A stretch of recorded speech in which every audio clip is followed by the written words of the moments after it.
তো এটা হচ্ছে আমাদের কলকাতার পার্ক সার্কাসের ভিডিও। তো রাজ্যের মুখ্যমন্ত্রী শুভেন্দু অধিকারী নতুন নতুন নিয়ম যে বের করছে, কোথাও বুলডোজার চালাচ্ছে, কোথাও গো হত্যা নিয়ে অনেক বড় ঘোষণা করেছে।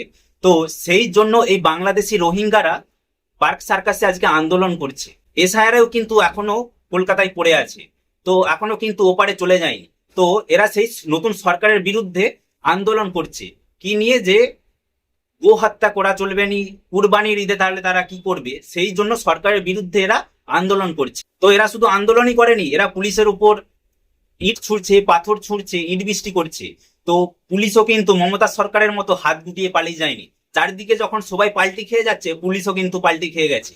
তো পুলিশ কিন্তু এদেরকে এত সুন্দর ব্যাটিং করে দেখিয়েছে যে কল্পনার বাইরে, যেটা 15 বছরে বাংলার মানুষ দেখেনি, সেটা কিন্তু এই 15 দিনের মানুষ দেখে নিয়েছে।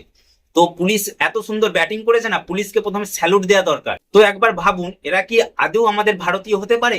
এরাই হচ্ছে সেই আসল বাংলাদেশ। যে কোনো কিছু নিয়ে ট্রেনে পাথর ছুড়তো, রাস্তায় পাথর ছুড়তো, পুলিশকে পাথর ছুড়তো, এরাই হচ্ছে সেই তারা যারা আজও আন্দোলন করে যাচ্ছে নতুন সরকারের বিরুদ্ধে। কিন্তু নতুন সরকার আর মমতা সরকারের মতো নয়, শুভেন্দু অধিকারীর সরকার কিন্তু এরকম ভাবে পুলিশের ওপর পাথর ছুঁড়লে কিন্তু এই শুভেন্দু অধিকারীর সরকারের পুলিশ কিন্তু তার পাল্টা কি জবাব দিতে হয় কিন্তু আগামী দিনে দেখিয়ে দেবে।